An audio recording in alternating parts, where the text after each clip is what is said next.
RC Mode, toujours à pointe de technologie. Allez, aujourd'hui, on me pose beaucoup de questions sur le fusion, comment on appelle ça? La différence avec le Axe, donc qui fait 2300 kV, celui-là fait que 1800 kV, donc différence c'est déjà la puissance et la vitesse, puisque 1800 kV plus de puissance, moins de vitesse. Voilà. 2300 plus de vitesse, moins de puissance, et j'en ai un autre qui fait 4000 kV, donc beaucoup plus de vitesse, mais beaucoup moins de puissance. Voilà. C'est pour ça que c'est un modèle c'est sur la piste. Voilà, donc pour ceux qui n'auraient pas compris l'histoire des KV, voilà, je ne suis pas spécialiste. Si vous voulez des tutos super sophistiqués là-dessus, c'est Mani RC Garage 68, c'est avec lui que j'ai tout appris. Donc, d'accord. Mani, si tu vois cette vidéo, ouais, je serais bienvenu, pas de souci. On voit ça pour l'année prochaine, d'accord. D'accord, donc je vais vous montrer comment on règle Axe, par exemple le fusion, et on va essayer de voir un peu les différences entre les deux. Ok, donc on va passer en mode. Donc voilà, donc le fusion est là, d'accord. On a de toute façon le moteur plus le variateur est derrière, donc on va régler le moteur. Donc il faut connecter votre carte, d'accord, votre carte qui est fournie avec, vous le connectez ici. Ici c'est écrit, donc le petit delta, le moins c'est toujours le noir, le plus c'est le rouge et le blanc c'est le neutre ou je sais pas quoi. Et là c'est pareil, ce sera écrit en dessous, donc vous devez enlever le petit capuchon qui est en caoutchouc de ça. Et après vous pouvez attaquer. Perdez pas le bouton capuchon en caoutchouc, ça évitera qu'après vous puissiez plus l'utiliser. Voilà, alors ce qu'on fait c'est tout simple. Une fois que tout est branché, la queue est branchée, vous n'y avez plus qu'à allumer. Voilà. Et la carte de probe est allumée. Ok. Alors, ça, on est sur... Ça, c'est la valeur choisie. Et ça, c'est les repères qui sont en dessous. D'accord. C'est ce qui est écrit sur votre carte de prog. Pareil.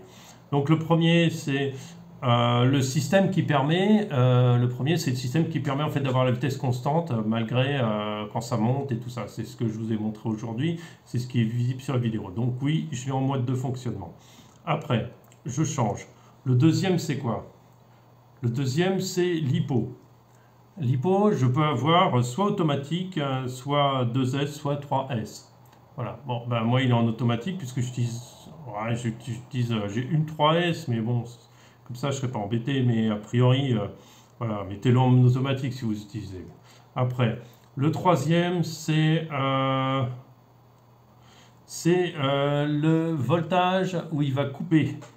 En fait, c'est-à-dire où il va se couper. Donc, vous pouvez mettre que ça ne va pas couper. Par exemple, si vous avez un capteur séparé, vous pouvez avoir que ça coupe au niveau bas, que ça coupe au niveau intermédiaire ou que ça coupe au niveau haut. Ça veut dire que le voltage va être haut, intermédiaire ou bas. D'origine, il est sur l'intermédiaire, donc j'ai laissé l'intermédiaire. D'accord? Après, au niveau 4, après, il y a le moteur, on peut avoir deux sens d'orientation. En fait, c'est-à-dire au lieu de faire un... Comment on appelle ça? Au lieu de faire un reverse sur votre trim, sur votre radio, vous pouvez le faire directement ici. Ce sera même meilleur. Donc là, vous avez un système dans un sens et le système est dans l'autre sens. Voilà. Vous pouvez choisir comme vous voulez. À vous de voir. S'il tourne à l'envers, c'est ici qu'il faudra régler pour le faire tourner dans le bon sens. Après, au niveau 5, on a le bec du... en fait, le bec du récepteur. Et après du... comment ça s'appelle ça? Du cerveau. Donc le bec, il est à 7 volts 4 pour moi. Voilà, il est réglé à 7 volts 4, mais je vais le mettre, alors pour changer, je peux le mettre à 6 volts 6 volts.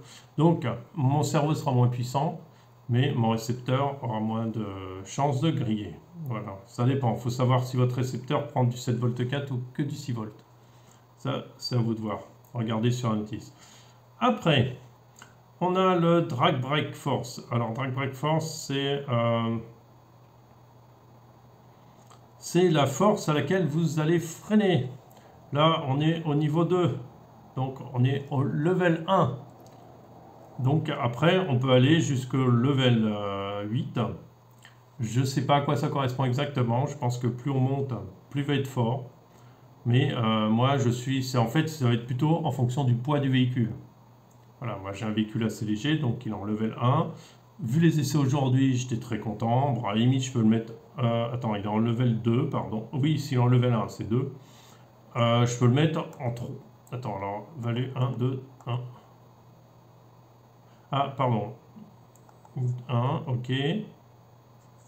Alors attends, parce que j'ai changé. Ah, ok, d'accord. Et voilà, le level 7, je suis en level 5. Donc 5, c'est level 4. Donc je peux encore augmenter mon frein, comment il va être plus fort ou moins fort. Donc là, ça vous permettra d'avoir le véhicule qui va redescendre un petit peu ou le véhicule qui remonte. Donc là, je vais changer la valeur. Je vais mettre 4. Ce sera peut-être mieux, on verra après. Après, qu'est-ce qu'on peut encore? Alors, la force et après rate, je ne sais pas à quoi exactement ça correspond au niveau intermédiaire. Track bear rate. C'est, je sais pas si ça doit réagir tout de suite ou pas, enfin ça va être ce genre de choses. Et on est sur l'intermédiaire. Je comprends pas bien ce genre de truc. Et surtout, ce qui t'intéressait par la question de la marche arrière trop puissante, donc tu choisis, et en 9, moi j'ai la marche arrière que tu peux mettre à 25%, 50%, 75% ou 100%. Moi je la mets qu'à 50% de la vitesse, parce que ça me permet d'avoir un bien meilleur contrôle à marche arrière. La marche arrière, on n'a pas besoin de pleine puissance, ça ne sert à rien. Ça peut être entre 50 et 75%, voilà, en général. Mais pas beaucoup plus, en fait. Hein. 100%, ça ne sert pas à grand-chose. Vous allez me dire, oui, ça me sert à rétablir le véhicule quand il se retourne. Oui, c'est un fait, mais il y a toujours moyen. Moi, je m'arrive toujours à m'en sortir comme ça. Voilà. Donc, vous savez tout. Donc après avoir changé vos valeurs, vous avez essentiellement qu'à appuyer sur le bouton OK, comme j'ai fait, et c'est bon. Voilà, les valeurs sont prises en compte, tout est enregistré. Voilà, maintenant ce que vous devez faire, c'est éteindre. Voilà, il s'éteint, vous débranchez votre truc, tout simplement, et vous remettez le petit capuchon que j'ai mis quelque part, que je ne retrouve plus. Voilà, il est là. Et surtout le petit capuchon, vous le remettez bien parce que ça évitera que ça se salisse et qu'après il y ait plein de poussière et de saleté là-dedans. Voilà, votre réglage est fait, parfait. Maintenant, on me demande quelle est la différence entre le axe et le fusion. Alors, on va faire par des choses simples, enfin simples, rapides, on va dire. On va dire un truc tout simple. Le axe, le fusion, vous voyez, tout est en un. D'accord? Si vous avez un problème avec le variateur, vous êtes obligé d'envoyer le moteur et le variateur. Le axe, vous avez le moteur et le variateur sont séparés. Ce qui a un avantage comme un inconvénient. C'est un avantage d'avoir le fusion parce qu'il prend moins de place. Le désavantage du fusion, c'est que tout est ensemble. C'est-à-dire que s'il y a un service à faire ou quoi que ce soit, c'est tout de suite plus chiant. Par contre, autre problème, c'est que du coup, d'avoir tout ensemble fait que tout le poids est au même endroit. Alors le moteur, s'il est situé un peu vers le haut, vous êtes obligé après d'avoir le variateur qui est aussi vers le haut. On est d'accord. Donc, par contre, si vous avez séparé, vous pouvez avoir le variateur plus bas. Vous voyez, le poids du variateur plus bas. Donc, de ce côté-là, d'un côté physique, le axe n'est pas un mauvais choix. Parce qu'il vous permettra de gérer vos masses différemment et de façon un peu comme vous voulez. Après, au niveau des réglages, le fusion, celui-là, n'a que 9 réglages. D'accord, bon, les 9 réglages sont les 9 principaux. Sur le axe, et ils se font par la carte. Après, je vais vous dire un truc. Vous les réglez, après vous ne les touchez plus. Au début, vous allez changer 2-3 valeurs parce que vous voudrez essayer ça comme ci, comme ça. Ok, mais au bout d'un moment, vous n'y touchez plus. Alors que axe, c'est par le Bluetooth. Et ça permet de faire ces réglages par le téléphone. Donc ça ne nécessite aucun branchement sur la voiture. Vous avez juste à mettre votre téléphone en Bluetooth à proximité de votre voiture. Vous changez un paramètre.